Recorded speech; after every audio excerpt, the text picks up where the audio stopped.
और गौरव चौहान चाहे लाफ्टर के माध्यम से हो, चाहे नेताजी लपेटे में, और अंतरराष्ट्रीय स्तर पर हमारे देश का गौरव बढ़ाने वाला एक ऐसा नाम जो हमारे बीच में मौजूद है। मैं बहुत लंबी चौड़ी भूमिका नहीं देना चाहता, उनकी कविताएं उनकी अपने आप में भूमिका साबित करेंगी। मैं बड़े सम्मान और आपकी तालियों की संवेद स्वर में गड़गड़ाहट के साथ आमंत्रित करता हूं हमारे इस मंच के लाडले गौरव और देश के जाने माने हास्य व्यंग्य कवि, ओज के कवि। एक तो क्या है, हमारे गौरव भाई में कमाल ये है कि जितना अच्छा वो हास्य पढ़ते हैं, पैरोडी पढ़ते हैं, उतना ही बेहतरीन और उच्च कोटि का ओज भी पढ़ते हैं। मैं चाहता हूं आज अपनी कविताओं के तमाम रंगों से, विभिन्न रंगों से आज के इस मंच को सजाने की कृपा करें। आप जोरदार तालियों से उनका आमंत्रित करें, जोरदार तालियों से। बहुत बहुत आभार आप सभी का। गौरव भाई कि गौरव भैया आराम से पढ़ना है, पूरा टाइम लेना। नहीं ठीक है ना, माहौल बहुत अच्छा है। इसीलिए मैं बुजुर्गों को चरण स्पर्श करता हूं। आपकी वजह से हम यहाँ अभी तक हैं मंच पर, आप ना होते तो चले जाते। नौझील मेरा प्रथम बार मफतलाल जी के चरणों में नमन करता हूं। इतने बुद्धिजीवी श्रोताओं से मिलवाया हमें, इतने महान श्रोता मैं जीवन में पहली बार देख रहा हूं। और सर नहीं, ये मैं उनके लिए हूं आज इस माइक पर जो सच में कविता सुनने आए हैं। क्या बात, वरना जो बदतमीजियां यहां से हो रही है, 1 मिनट मेरा एक कवि इस मंच पर ना रहे। सही बात, ये धर्म का मंच है, राम का मंच है, हम उन्हें कविता सुनाने आए हैं। और रामलीला कमेटी के अध्यक्ष जी, या तो इस व्यक्ति को यहां से हिला दो, या जितनी इसने पी है उतनी मुझे भी पिला दो। बहुत बढ़िया, बहुत बढ़िया। क्या कह रहे हैं गौरव भाई? मैं 4 पंक्तियां रखता हूं। मैं भी केवल 15 मिनट आपके बीच में हूं। मैं थोड़ा डरा हुआ था।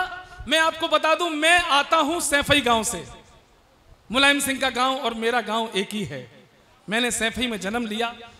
पता नहीं मेरा दुर्भाग्य था या सौभाग्य था, लेकिन मैं आपके बीच में हूं। वाह। मैं मुलायम सिंह के गांव से हूं, सैफई से हूं। And I would like to tell you कि when I was in 9th class I started writing poetry, but since that time I have never compromise.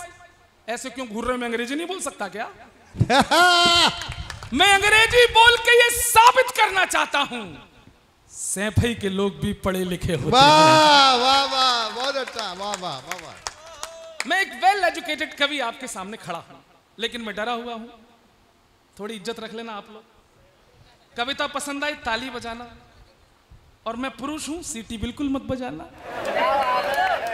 4 पंक्तियां मैं अपने आप को सौंपता हूं आपके गांव की इस अदालत को। 4 पंक्तियां पढ़ता हूं, सुनना। स्वरों में शौर्य के लेकर यहां उद्गार आया हूं। वाह वाह वाह वाह। मैं पृथ्वीराज चौहान का वंशज हूं और नौझील वालों तुमसे वादा करता हूं कि जब तक इस माइक पर हूं अपने चौहानी तेवर के साथ कतई बेईमानी नहीं करूंगा। वाह वाह, सुनना। वाह, वाह। स्वरों में शौर्य के लेकर यहां उद्गार आया हूं।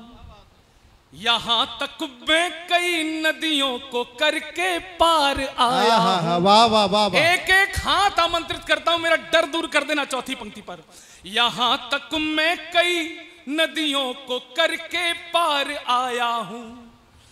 तुम अपनी तालियों के शोर से आशीष दे देना। रुकना।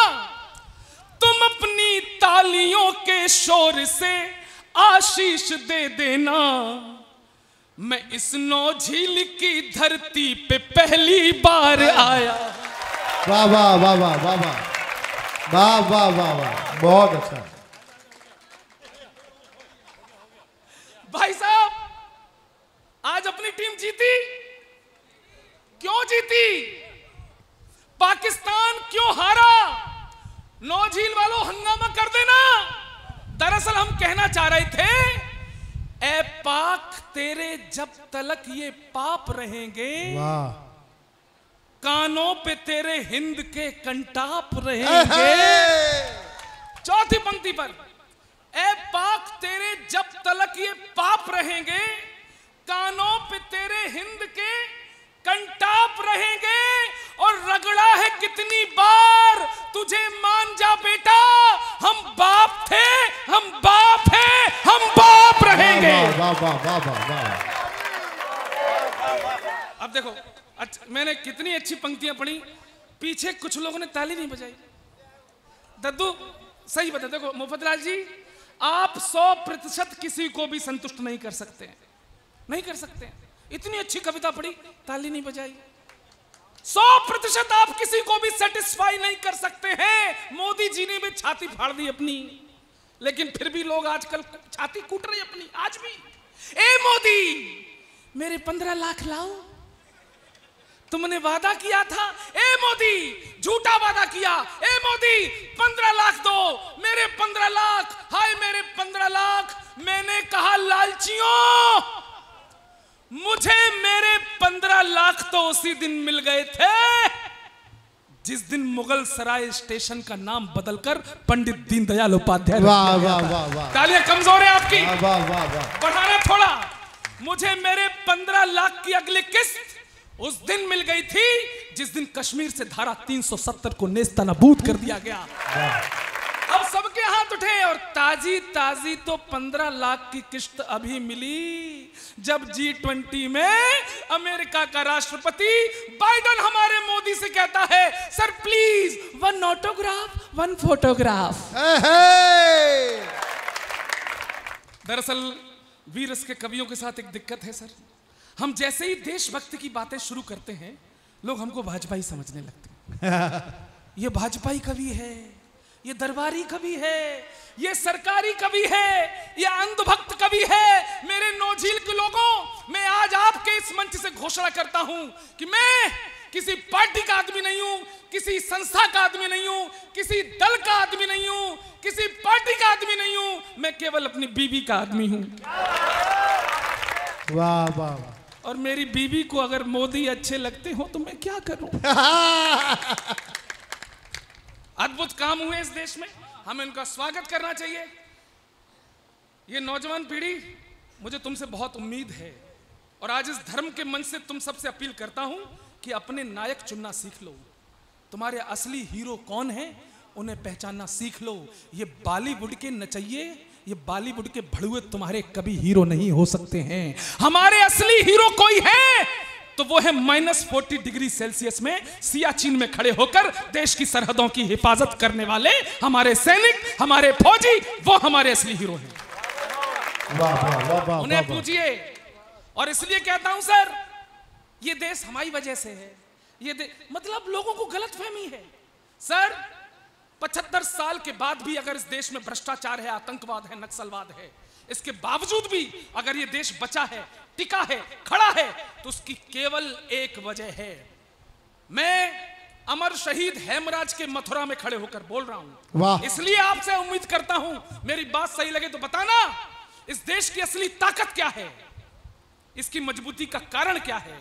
ये मुल्क ना ही किसी मजहब ना खुदाओं पर टिका है, ना तो ये सियासत की खताओं पे टिका है, और भारत के दुश्मनों में नहीं दम जो हिला दे, ये मुल्क शहीदों की चिताओं पे टिका है। ये मुल्क वाह वाह वाह, बहुत अच्छा है। वाह वाह। मैं रामलीला कमेटी के मेंबर्स को बहुत बहुत बधाई देता हूं कि आपने हमारी परंपराओं को जिंदा कर रखा है।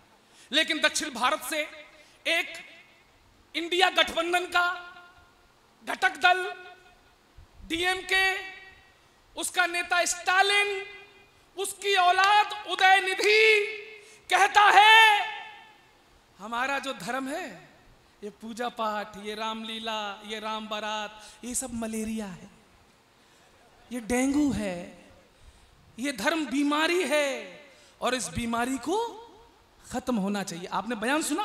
नहीं सुना तो आप लोग सोए हुए हिंदुओं हो जिन्हें मैं जगाना चाहता हूं आज। सुना है ना? आपके धर्म को खत्म करना चाहते हैं। लेकिन नौझील के लोगों, 4 पंक्तियां क्रोध में पढ़ रहा हूं, आपकी तालियों का शंखनाद इतना प्रबल हो कि उस विधर्मी के कानों के पर्दे फट जाएं। आपकी तालियां मैं वो मांगता हूं। जवाब देना और कह दो उनसे, हिंदू हमारी पहचान है, कोई जात नहीं है।